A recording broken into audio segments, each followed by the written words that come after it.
السلام علیکم ورحمۃ اللہ وبرکاتہ. کیا حال ہے سب کا؟ الحمد للہ.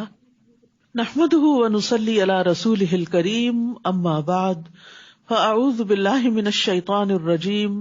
بسم اللہ الرحمن الرحیم. رب اشرح لی صدری ویسر لی امری واحلل عقدۃ من لسانی یفقہوا قولی. تمام مخلوق علم والوں کے لیے بخشش کی دعائیں کرتی ہے. رسول اللہ صلی اللہ علیہ وسلم نے فرمایا، علم والوں کے لیے تمام مخلوق بخشش کی دعا کرتی ہے، حتیٰ کہ سمندر میں مچھلیاں بھی. یعنی آپ علم میں مشغول ہو جاتے ہیں اور بعض اوقات یہ مشغولیت اور مصروفیت اتنی زیادہ ہو جاتی ہے کہ اپنے لیے دعا کا وقت بھی نہیں رہتا، تو باقی مخلوق آپ کے لیے دعا کرنے لگتی ہے. اور خاص طور پر استغفار. کسی اور عمل پر ایسی دعائیں نہیں ملتی جتنی علم کے سیکھنے اور سکھانے پر ملتی ہیں. رسول اللہ صلی اللہ علیہ وسلم نے فرمایا، یقیناً اللہ اور اس کے فرشتے، تمام اہل زمین اور اہل آسمان، یہاں تک کہ چیونٹی اپنے سوراخ میں، اور مچھلیاں بھی اس شخص کے لیے دعائے خیر کرتے ہیں اور رحمت بھیجتے ہیں جو لوگوں کو بھلائی کی باتیں سکھاتا ہے. تو سیکھنے کے بعد آپ جو سیکھی ہوئی بات ہے کسی نہ کسی سے شیئر ضرور کیا کریں. یہ اس کا اتنا بڑا ریوارڈ، اتنی بڑی جزا ہے کہ آپ کے لیے باقی مخلوق دعائیں کرنے لگے گی. اور ہم کتنے محتاج ہوتے ہیں دعاؤں کے، خود بھی کرتے ہیں، اوروں سے بھی کہتے ہیں، لیکن اگر آپ اس کام میں مشغول ہو جائیں تو انشاءاللہ آپ کو ڈھیروں دعائیں ملیں گی. علم کے ذریعے جنت کے راستے آسان ہو جاتے ہیں. رسول اللہ صلی اللہ علیہ وسلم نے فرمایا، اگر کوئی شخص علم کا راستہ اختیار کرے تو اللہ اس کے لیے جنت کا راستہ آسان کر دے گا. تو یہ سفر جنت کی طرف جانے کا سفر ہے. یہ سفر صرف کسی کلاس روم کے لیے نہیں یا کسی ایک مجلس کے لیے نہیں، اس میں نیت جنت کا حصول ہونی چاہیے. اور یہ وہ علم ہے جو صرف دنیا میں نہیں، مرنے کے بعد بھی فائدہ دیتا ہے. رسول اللہ صلی اللہ علیہ وسلم نے فرمایا، جب انسان مر جاتا ہے تو اس کے تمام اعمال منقطع ہو جاتے ہیں، ختم ہو جاتے ہیں، سوائے 3 چیزوں کے. ان میں سے ایک صدقہ جاریہ، یا ایسا علم جو نفع مند ہو، یا نیک اولاد جو اس کے لیے دعا کرے. رسول اللہ صلی اللہ علیہ وسلم نے فرمایا، مومن کو اپنی وفات کے بعد جو اس کے عمل اور اس کی اچھائیاں پہنچتی ہیں، یعنی مرنے کے بعد بھی نفع کا سلسلہ جاری رہتا ہے، آپ کا پروفٹ آپ کو ملتا رہتا ہے قبر میں بھی. ان میں یہ بھی ہے، جس علم کی اس نے تعلیم دی اور اسے پھیلایا، نیک اولاد جو پیچھے چھوڑی، قرآن مجید کا نسخہ جو کسی کو وراثت میں ملا، یعنی آپ کا قرآن تھا یا آپ نے کسی کو لے کر دیا اور وہ اس میں سے پڑھ رہا ہے، مسجد جو اس نے تعمیر کی، مسافر خانہ جو اس نے قائم کیا، نہر جو اس نے جاری کی، نہر، کنواں، پانی کا نل، ٹینک، کوئی بھی ایسی چیز جس سے لوگوں کو پانی ملتا رہے، مخلوق کو. صدقہ جو اس نے اپنی زندگی میں صحت کی حالت میں نکالا، یعنی کوئی بیماری نہیں، کوئی پریشانی نہیں، پھر بھی آپ اللہ کے راستے میں دے رہے ہیں، ان سب کا ثواب اس کی موت کے بعد اسے ملتا رہے گا. تو اس لیے ہمیں ایسے کاموں کے لیے حریص ہونا چاہیے کہ جو ہمارے مرنے کے بعد بھی ہمیں فائدہ دے. یہ کس قدر نفع کا سودا ہے. اللہ سبحانہ وتعالی ہمیں خالص نیت کے ساتھ، شوق اور جذبے کے ساتھ اس علم کو حاصل کرنے اور پھر حاصل کرنے کے بعد بانٹنے کی توفیق عطا فرمائے. 7واں پارہ. اعوذ باللہ من الشیطان الرجیم. بسم اللہ الرحمن الرحیم. وَإِذَا سَمِعُوا مَا أُنزِلَ إِلَى الرَّسُولِ تَرَىٰ أَعْيُنَهُمْ تَفِيضُ مِنَ الدَّمْعِ مِمَّا عَرَفُوا مِنَ الْحَقِّ يَقُولُونَ رَبَّنَا آمَنَّا فَاكْتُبْنَا مَعَ الشَّاهِدِينَ. شروع کرتی ہوں اللہ کے نام سے جو بے انتہا مہربان، نہایت رحم فرمانے والا ہے. اور جب وہ اس کلام کو سنتے ہیں جو رسول کی طرف نازل کیا گیا، تو آپ دیکھتے ہیں کہ حق پہچان لینے کی وجہ سے ان کی آنکھیں آنسوؤں سے چھلک رہی ہوتی ہیں. وہ کہتے ہیں اے ہمارے رب، ہم ایمان لائے، پس ہمیں گواہی دینے والوں کے ساتھ لکھ دے. تو اللہ کے کلام کو سن کر رونا یہ صالحین کا طریقہ ہوتا ہے. علماء اللہ کی خشیت رکھتے ہیں اور اللہ کے ڈر سے روتے ہیں جب اللہ کا کلام سنتے ہیں، لیکن بے ہوش نہیں ہوتے. وہ اللہ سے دعائیں کرتے ہیں، سوال کرتے ہیں، لیکن چلاتے نہیں. اللہ سبحانہ وتعالیٰ نے ایسی کتاب نازل کی ہے جو سب سے بہترین ہے. اللہ نزل احسن الحدیث کتابا متشابہا مثانی تقشعر منہ جلود الذین یخشون ربہم ثم تلین جلودہم وقلوبہم الی ذکر اللہ. اللہ نے سب سے اچھی بات نازل فرمائی، ایسی کتاب جو آپس میں ملتی جلتی ہے، ایسی آیات جو بار بار دہرائی جانے والی ہیں. اس سے ان لوگوں کی کھالوں کے رونگٹے کھڑے ہو جاتے ہیں جو اپنے رب سے ڈرتے ہیں. یعنی یہ کتاب ان کے دلوں پر عجب طرح اثر کرتی ہے. پھر ان کی کھالیں اور ان کے دل اللہ کے ذکر کی طرف نرم ہو جاتے ہیں، یعنی ان کے اندر نرمی ہوتی ہے. یاد رکھیں 3 افراد کی آنکھیں قیامت کے دن آگ کو نہیں دیکھیں گی. ان میں سے ایک وہ آنکھ ہے جو اللہ کے ڈر سے رو پڑی. تو بنیادی طور پر یہ آیت نجاشی جو حبشہ کا بادشاہ تھا اور اس کے ساتھیوں کے بارے میں اتری کہ جب انہوں نے حضرت جعفر سے سورت مریم کی تلاوت سنی تو ان کی آنکھوں سے آنسو چھلک پڑے. یاد رکھیے آنکھ کا پانی، آنسو یا آنسو کا ایک قطرہ بھی دیکھنے میں ایک معمولی سی چیز ہے جو عموماً گر کے ٹپک کے کہیں گم ہو جاتا ہے، لیکن اپنے اندر اتنی طاقت رکھتا ہے کہ اگر خلوص نیت سے بہایا جائے، اللہ کے ڈر سے بہایا جائے تو پہاڑوں جیسے گناہ بھی معاف ہو جاتے ہیں. یاد رکھیے یہ آنسو اللہ کی یاد میں ہی بہنے چاہیے. لیکن ہم عام طور پر کن باتوں پہ روتے ہیں؟ ہمارے آنسو دنیا کے لیے بہتے ہیں یا آخرت کے لیے بہتے ہیں؟ ہمارے آنسو بندوں کی یاد میں بہتے ہیں یا اللہ کی یاد میں بہتے ہیں؟ ہم سب کو اس بات کا جائزہ لینا چاہیے. تو یہاں اللہ سبحانہ تعالیٰ نے ان لوگوں کی تعریف فرمائی ہے کہ جو اللہ کا کلام سن کے روتے ہیں اور پھر وہ کیا کہتے ہیں، یقولون ربنا آمنا، کہ ہمارے رب ہم اس پر ایمان لے آئے، جو آپ نے اتارا ہم اس کو مانتے ہیں، اس کا انکار نہیں کرتے. فاکتبنا مع الشاہدین، ہمیں شاہدین کے ساتھ لکھ لیجئے.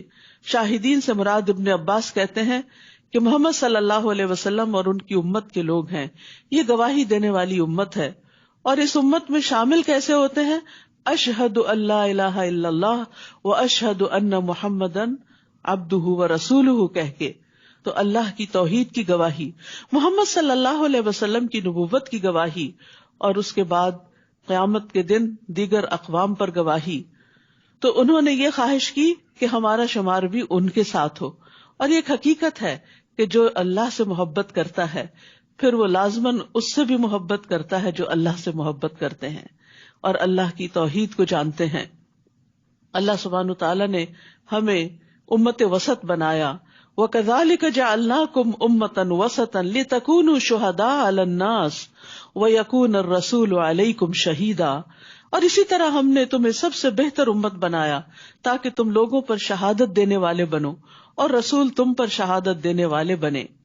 وَمَا لَنَا لَا نُؤْمِنُ بِاللَّهِ وَمَا جَاءَنَا مِنَ الْحَقِّ، اور ہمیں کیا ہے کہ ہم اللہ پر ایمان نہ لائیں، ہم بھلا ایمان کیوں نہ لائیں، اور اس حق پر جو ہمارے پاس آ گیا. اور ہم امید رکھتے ہیں کہ ہمارا رب ہمیں جنت میں صالح لوگوں کے ساتھ داخل کرے گا. یعنی ایمان دل کے اندر ایک امید پیدا کر دیتا ہے. اگرچہ اپنے گناہ ہوتے ہیں لیکن ایمان لانے سے وہ سارے مٹ جاتے ہیں اور انسان خیر اور بھلائی اور جنت کے راستوں کی طرف چل پڑتا ہے. تو اس کے بدلے میں جو انہوں نے کہا اللہ انہیں ایسے باغات عطا کرے گا جن کے نیچے نہریں جاری ہیں، جن میں وہ ہمیشہ رہنے والے ہیں، اور احسان کرنے والوں کا یہی بدلہ ہے. تو گویا اچھی بات پر بھی جنت مل جاتی ہے.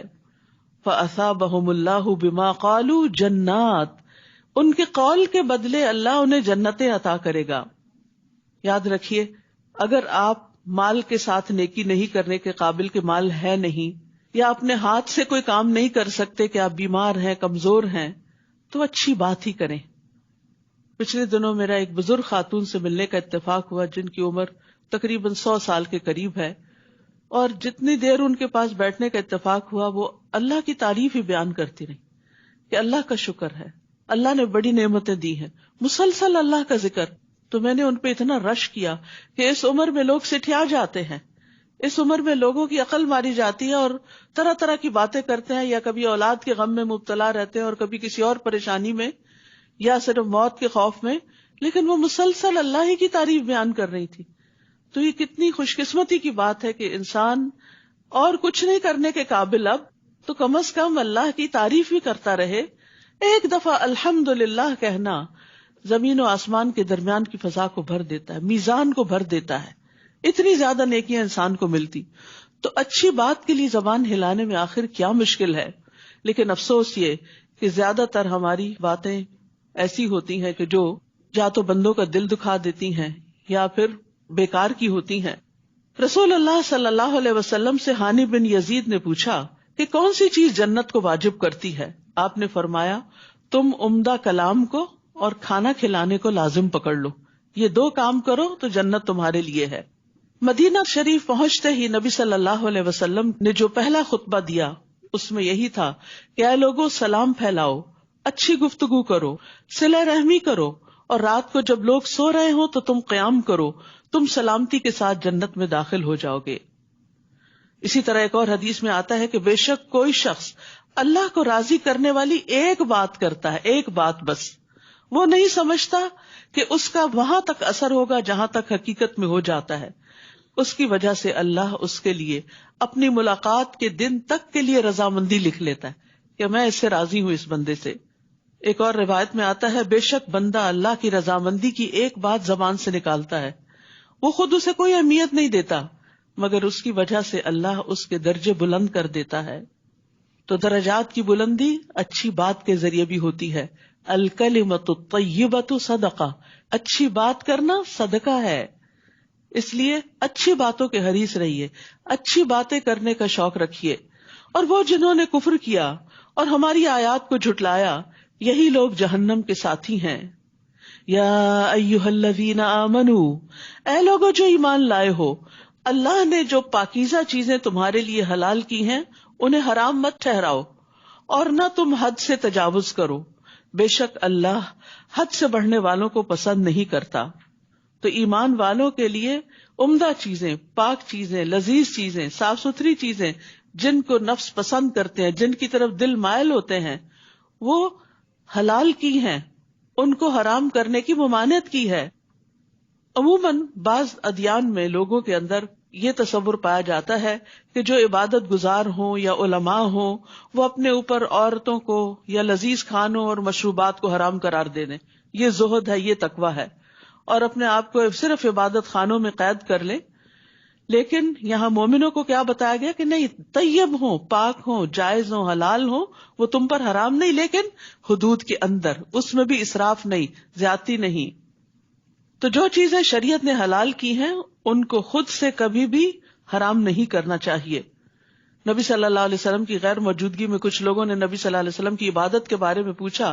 جب بتایا گیا تو انہوں نے اس عمل کو کچھ کم سمجھا. کہا کہ آپ سے ہمارا کیا مقابلہ، آپ کے تو اگلے پچھلے سب گناہ معاف کر دیے گئے ہیں. تو ایک نے کہا میں تو ہمیشہ رات بھر نماز پڑھوں گا. دوسرے نے کہا میں تو ہمیشہ روزہ رکھوں گا، کبھی ناغہ نہیں کروں گا. تیسرے نے کہا میں تو عورتوں سے جدائی اختیار کر لوں گا، کبھی شادی نہیں کروں گا. نبی صلی اللہ علیہ وسلم تشریف لائے اور ان سے پوچھا کیا تم وہی لوگ ہو جنہوں نے یہ باتیں کہیں؟ اللہ کی قسم میں تم سب سے زیادہ اللہ سے ڈرنے والا ہوں، اور میں تم میں سب سے زیادہ اللہ کا تقوی اختیار کرنے والا ہوں. میں روزہ بھی رکھتا ہوں اور افطار بھی کرتا ہوں، نماز بھی پڑھتا ہوں اور سوتا بھی ہوں، اور نکاح بھی کرتا ہوں. جس نے میری سنت سے بے رغبتی کی وہ مجھ سے نہیں. تو ہمارا دین ایک معتدل دین ہے جس میں دین اور دنیا کا بہترین امتزاج ہے کہ وہ نعمتیں جو دنیا میں اللہ نے اپنے بندوں کے لیے پیدا کی ان کو حدود کے اندر رہ کر اپنے لیے جائز سمجھتے ہیں، ان سے فائدہ اٹھاتے ہیں. اور کھاؤ اس میں سے جو اللہ نے حلال پاکیزہ رزق تمہیں عطا کیا ہے، اور اللہ سے ڈرو وہ جس پر تم ایمان رکھتے ہو. یعنی ایمان کس بات کا تقاضا کرتا ہے؟ تقویٰ کا، خشیت کا. پھر فرمایا اللہ تمہاری قسموں میں سے لغو قسموں پر تمہارا مواخذہ نہیں کرے گا، لیکن وہ ان قسموں پر تمہارا مواخذہ ضرور کرے گا جو تم نے مضبوط باندھی. تو قسم توڑنے کا کفارہ 10 مسکینوں کو اوسط درجے کا کھانا کھلانا ہے جو تم اپنے گھر والوں کو کھلاتے ہو، یا انہیں کپڑے پہنانا ہے، یا ایک گردن کا آزاد کرنا ہے. تو جو کوئی یہ نہ پائے تو 3 دنوں کے روزے رکھنا ہے. یہ تمہاری قسموں کا کفارہ ہے جب تم قسم کھاؤ، اور اپنی قسموں کی حفاظت کیا کرو. اسی طرح اللہ اپنی آیات یعنی احکامات تمہارے لیے واضح کرتا ہے تاکہ تم شکر ادا کرو. تو بعض اوقات انسان کی زبان پر ایسے الفاظ آ جاتے ہیں جن کے پیچھے اس کی کوئی نیت نہیں ہوتی، اور اس کے منہ سے بس ایسے ہی تکیہ کلام کے طور پر قسم کا لفظ نکل جاتا ہے. تو اللہ سبحانہ تعالیٰ نے اپنا فضل فرماتے ہوئے بندوں کو خبر دی کہ ایسی قسموں پر اللہ تعالیٰ نہیں پکڑے گا جس کے پیچھے ارادہ نہیں تھا، لیکن جس قسم کو ارادے کے ساتھ کھایا گیا اس کی پکڑ ہوگی. اسی طرح جھوٹی قسم بھی قابل مواخذہ ہے. نبی صلی اللہ علیہ وسلم نے فرمایا جس نے جان بوجھ کر بڑی تاکید کے ساتھ جھوٹی قسم اٹھائی وہ اپنے چہرے کا ٹھکانہ جہنم میں بنا لے. یعنی جھوٹی قسم کھانا بہت بڑا جرم ہے. رسول اللہ صلی اللہ علیہ وسلم نے فرمایا کوئی شخص ایسا نہیں جو میرے ممبر کے پاس جھوٹی قسم کھائے، اگرچہ وہ ایک تازہ مسواک کے لیے کیوں نہ ہو، کہ یہ اللہ کی قسم یہ میری مسواک ہے، حالانکہ اس کی نہیں، ایک مسواک کی خاطر.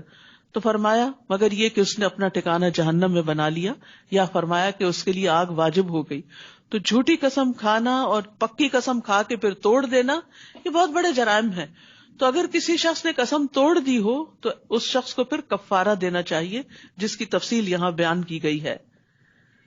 یا ایھا الذین آمنوا انما الخمر والمیسر والانصاب والازلام رجس من عمل الشیطان فاجتنبوہ لعلکم تفلحون. اے لوگو جو ایمان لائے ہو، بے شک شراب اور جوا اور بت اور فال نکالنے کے تیر ناپاک ہیں، شیطانی عمل ہیں، یہ سب شیطانی کام ہے، پس تم اس سے بچو تاکہ تم فلاح پاؤ. تو کامیابی کے لیے ضروری ہے کہ ان چیزوں سے بچا جائے. نبی صلی اللہ علیہ وسلم نے فرمایا یقیناً اللہ تعالیٰ نے شراب کو حرام قرار دیا، تو جس شخص کو یہ آیت پہنچ جائے اور اس کے پاس شراب میں سے کچھ موجود ہو تو نہ پیے اور نہ فروخت کرے، بیچ بھی نہیں سکتے. تو جس چیز کی کثیر مقدار نشہ آور ہو اس کی قلیل مقدار بھی حرام ہے. اسی لیے یہاں لفظ خمر استعمال ہوا ہے. خمر کہتے ہیں ما خامر العقل، جو عقل کو ڈھانپ لے. خمار عورت کے دوپٹے کو کہتے ہیں جو اس کے سر اور سینے کو ڈھانپ لیتا ہے. شراب سے کیوں منع کیا گیا؟ کیونکہ یہ ہر خباثت کی جڑ ہے.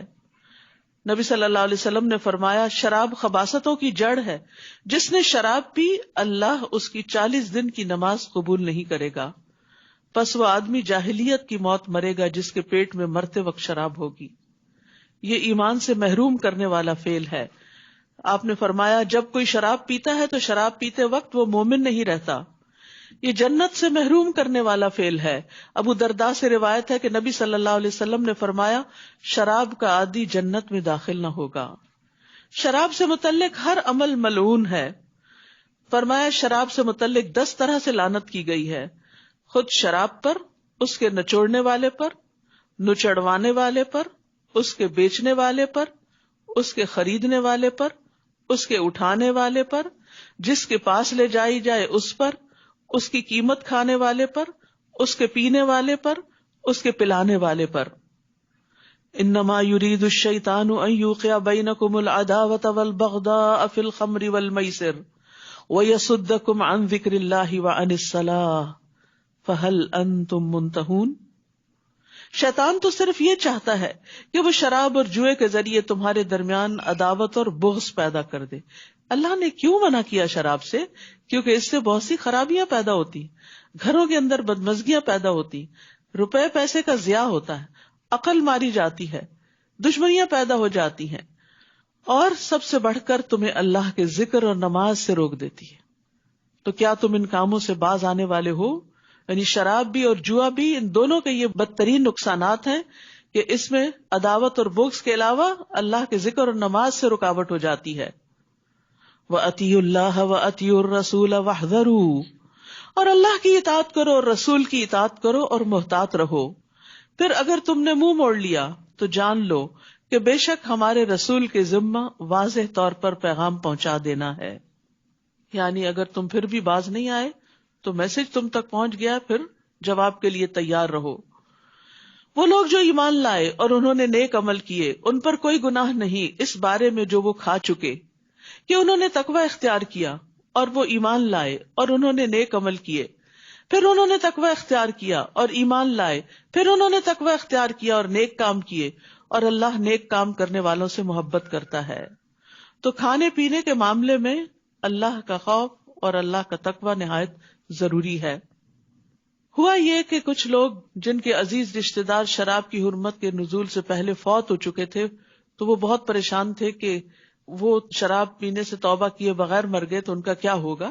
تو یہاں بتا دیا گیا کہ جو متقی ہو، مومن ہو اور احسان کی روش پر ہو تو اللہ سبحانہ تعالیٰ اس کو معاف کرنے والا ہے، اور پھر جب تک کوئی حکم آئے نہ اس وقت تک ویسے بھی معافی ہے. اور یہاں پر تقوی اور احسان دونوں کی بات کی گئی. متقی محسن متقی مومن سے بہتر ہے. ثم اتقوا واحسنوا واللہ یحب المحسنین. یا ایھا الذین آمنوا، اے لوگوں جو ایمان لائے ہو، اللہ تمہیں شکار میں سے کسی ایسی چیز کے ساتھ ضرور آزمائے گا جو تمہارے ہاتھوں اور نیزوں کی زد میں ہوں گے، تاکہ اللہ جان لے کہ کون اس سے غائبانہ ڈرتا ہے. بعض اوقات حرام چیزیں انسان کے لیے بڑی آسان ہوتی ہیں حاصل کرنی، اور وہ اس کا بہت بڑا ٹیسٹ ہوتا ہے. یعنی آپ کو کوئی ایسی جاب ملی، ایسا کام ملا کہ جس میں بہت زبردست آمدنی ہے اور بہت سی سہولتیں ہیں، بہت سے پروویژنز ہیں، اور آپ کو ضرورت بھی ہے، لیکن آپ کو پتا ہے کہ یہ حرام ہے، تو آپ صرف اس لیے چھوڑ دیتے ہیں کہ اس سے اللہ ناراض ہوتا ہے. تو یہ اصل میں کیا تھا؟ ایسی اپرچونٹیز کا سامنے آنا یہ اللہ کی طرف سے ایک آزمائش ہوتی ہے. جیسے کہ یہاں بتایا گیا کہ مسلمان صلح حدیبیہ کے سفر میں جا رہے تھے تو احرام کی حالت میں شکار ان کے ہاتھوں کی پہنچ پہ آ گیا، اور انہیں ضرورت بھی تھی، لیکن انہوں نے اپنے ہاتھوں کو روک کے رکھا. اور یہ بہت ٹیمپٹیشن کی بات ہے نا کہ جو چیز آپ کے ہاتھ آ جائے اور پھر آپ اس کو رکھ دیں کہ نہیں، اللہ کا حکم نہیں. جو تمہارے ہاتھوں اور نیزوں کی زد میں ہوں گے تاکہ اللہ جان لے کہ کون اس سے غائبانہ ڈرتا ہے. یہ انسان کی خشیت کا امتحان ہوتا ہے. تو جو کوئی اس کے بعد زیادتی کرے تو اس کے لیے دردناک عذاب ہے. بعض جگہیں ایسی ہوتی ہیں، بعض کام ایسے ہوتے ہیں لوگ نہیں دیکھ رہے ہوتے، صرف آپ کا رب آپ کو دیکھ رہا ہوتا ہے، اور آپ صرف رب کی خاطر غلط کام کو نہیں کرتے، خواہ آپ کو کتنا بھی پسند کیوں نہ ہو. اسکرین پر حرام چیزیں کب آپ سٹاپ کر سکتے ہیں، بلاک کر سکتے ہیں، روک سکتے ہیں؟ جب آپ کو صرف رب کا ڈر ہوتا ہے. شوہر کو بیوی کا ڈر، یا بیوی کو شوہر کا ڈر، یا بچوں کا ڈر، یہ چیزیں نہیں روک سکتی. بہت سے لوگ غلط چیزوں کے ایڈکٹ ہو جاتے ہیں کیونکہ وہ چھپ چھپ کے غلط کام کرنے کے عادی ہو چکے ہوتے ہیں، اور ان کے دل کی غذا پھر وہ حرام چیزیں بن جاتی ہیں. تو ان چیزوں سے رکنے کا طریقہ بھی اللہ کا خوف ہی ہے، تقوی ہی ہے کہ اللہ تعالیٰ دیکھنے والا ہے اور وہ پوچھنے والا ہے. اور ان حرام کاموں میں پڑنے سے زندگی میں بے برکتی ہوگی، رزق میں بے برکتی ہوگی، طرح طرح کی اور مصیبتیں اور آفتیں آئیں گی. تو یہ چیز انسان کو حرام چیز سے روک دیتی، خواہ اس کو کتنی ہی پسند کیوں نہ ہو. یا ایھا الذین آمنوا، اے لوگو جو ایمان لائے ہو، حالت احرام میں شکار نہ کرو، اور جس نے تم میں سے اسے جان بوجھ کر مارا تو اسی کی مانند چوپایوں میں سے بدلہ دینا ہوگا جو اس نے مارا، تو تب توبہ قبول ہوگی. جس کا فیصلہ تم میں سے 2 عدل والے کریں گے، یہ قربانی کعبہ تک پہنچنے والی ہو، یعنی جو دم دیا جاتا ہے وہ حرم میں ہی دیا جاتا ہے، یا کفارہ ہو چند مسکینوں کو کھانا کھلانا، یا اس کے برابر روزے رکھنا، تاکہ وہ اپنے کیے کا وبال چکھے. یعنی یہ فائن ہے، اللہ نے اس سے درگزر کیا جو ہو چکا، اور جو کوئی پھر وہی کام کرے تو اللہ اس سے انتقام لے گا. یعنی غلط کام، غلطی کو بار بار ریپیٹ نہیں کرنا چاہیے، ورنہ اللہ کی پکڑ میں آ جائیں گے. اور اللہ بہت زبردست ہے، انتقام لینے والا ہے. تمہارے لیے سمندر کا شکار اور اس کا کھانا حلال کر دیا گیا، جو تمہارے لیے اور مسافروں کے لیے فائدہ مند ہے، لیکن جب تک تم احرام میں ہو خشکی کا شکار تم پر حرام کیا گیا. اور اللہ سے ڈرو، وہ جس کی طرف تم اکٹھے کیے جاؤ گے. خشکی پر تو اور بھی غذائیں مل جاتی ہیں، اس لیے شکار منع کر دیا گیا، لیکن سمندری سفر یا بحری سفر سے اگر کوئی حج پہ جا رہا ہو اور ایک ایک مہینے کا سفر، جیسے کینیڈا سے اگر کوئی بحری جہاز پہ جائے تو آپ سوچئے کب پہنچے گا. تو ایسی صورت میں سمندر کا شکار حلال ہے احرام کی حالت میں، اور اس کا کھانا بھی.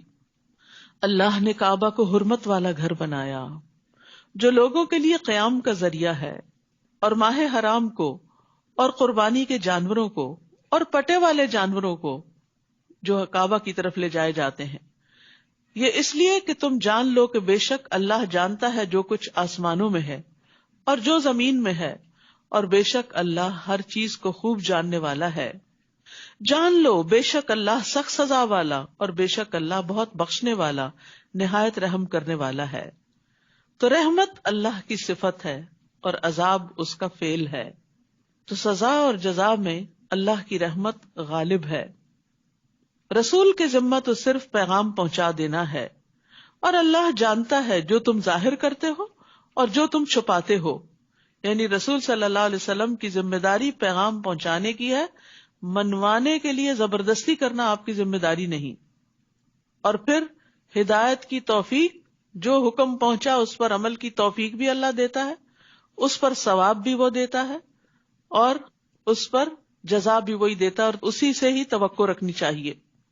اور یہاں پر رسول کے بعد اللہ تعالیٰ کے پیغامات پہنچا دینے کی ذمہ داری کس پر ہے؟ امت محمد صلی اللہ علیہ وسلم پر ہے. اور اس کی دلیل کیا ہے؟ ابو بکر رضی اللہ عنہ کہتے ہیں کہ نبی صلی اللہ علیہ وسلم نے ہمیں قربانی کے دن خطبہ دیا اور فرمایا، بے شک تمہارے خون اور تمہارے مال تم پہ حرام ہے، جیسے اس دن کی حرمت تمہارے اس دن، اس مہینے میں اور اس شہر میں ہے، حتیٰ کہ تم اپنے رب سے جا ملو. خبردار، کیا میں نے حکم پہنچا دیا؟ لوگوں نے کہا جی ہاں. یعنی جو آپ نے حجۃ الوداع پہ خطبہ دیا تھا اس کے بارے میں پوچھ رہے کہ لوگوں میں نے تمہیں پیغام پہنچا دیا، اور پیغام سے مراد صرف وہ خطبہ نہیں بلکہ دین کا سارا پیغام. آپ نے فرمایا اے اللہ تو گواہ رہے. 3 دفعہ آپ نے انگلی اوپر اٹھائی اور فرمایا اللہم اشہد، اللہم اشہد، اللہم اشہد. اللہ تو گواہ رہنا، یہ سب گواہی دے رہے ہیں کہ میں نے اپنا فریضہ ادا کر دیا ہے. پھر آپ نے کیا فرمایا کہ میں نے تو فریضہ ادا کر دیا، اب تم نے کیا کرنا ہے؟ حاضر کو چاہیے کہ یہ تعلیمات غیر موجود کو پہنچا دے. جو یہاں موجود ہیں، جو آپ سے لے رہے ہیں، ان کی ذمہ داری ہے آگے پہنچائیں، کیونکہ بعض اوقات براہ راست سننے والے سے وہ شخص زیادہ یاد رکھتا ہے جسے بعد میں حکم پہنچایا جائے. اور اسی لیے آپ دیکھیں کہ بعد میں آنے والی جنریشن میں بے شمار حفاظ ہوئے، نہ صرف یہ قرآن مجید کے بلکہ حدیث کے حفاظ. اصل میں اسلامک ٹریڈیشن میں تو حافظ کہتے ہی اس کو تھے کہ کم از کم 1,00,000 حدیثیں جس کو یاد ہوں. یعنی لوگوں کے نام کے ساتھ ہر ایک کے حافظ نہیں لگتا تھا، بہت ریئر ہوتا تھا یہ حافظ کا ٹائٹل. اب تو جس کو 4 سورتیں بھی یاد ہوں وہ بھی حافظ کہلوانا چاہتا ہے. فرمایا میرے بعد میں کافروں کی طرح مت بن جانا کہ ایک دوسرے کی گردنیں اڑانے لگو، یعنی آپس میں ایک دوسرے کو قتل مت کرنا. قل لا يستوي الخبيث والطيب ولو اعجبك كثرة الخبيث، کہہ دیجئے ناپاک اور پاک برابر نہیں ہو سکتے، ایک جیسے نہیں ہوتے، ایکول نہیں، اگرچہ تمہیں ناپاک کی کثرت اچھی لگے. پس اللہ سے ڈرو اے عقل والو تاکہ تم فلاح پا جاؤ. تو بات یہ ہے کہ پاک چیز پاک اثرات رکھتی ہے، اور پاکی کا انجام بھی پاک ہے، اچھا ہے، جنت ہے. حرام چیز، ناپاک چیز، اس کے اثرات زندگی میں بھی انسان پر منفی ہوتے ہیں اور مرنے کے بعد بھی انسان کو جہنم میں لے جانے والی ہے. اللہ سبحانہ تعالیٰ صرف پاک ہی چیز کو قبول کرتا ہے. ان اللہ طیب لا يقبل الا طیبا، بے شک اللہ پاک ہے اور پاک ہی قبول کرتا ہے. پھر پاکیزہ کلمات ہی اس کی طرف اوپر اٹھتے ہیں، اور عمل صالح انہیں اوپر اٹھاتا ہے، جیسے سورۃ فاطر میں آتا ہے. اور خبیث مال دنیا اور آخرت میں نقصان کا باعث ہے. یعنی یہ پاک اور ناپاک میں سب چیزیں آ جاتی ہیں، صرف مال اور کلمات ہی نہیں، ہر چیز میں پاکیزگی. تھوڑا مال اس زیادہ مال سے بہتر ہے جو انسان کو غافل کر دے. وَلَوْ أَعْجَبَكَ كَثْرَةُ الْخَبِيثِ، خواہ خبیث کی کثرت تمہیں اچھی ہی کیوں نہ لگے.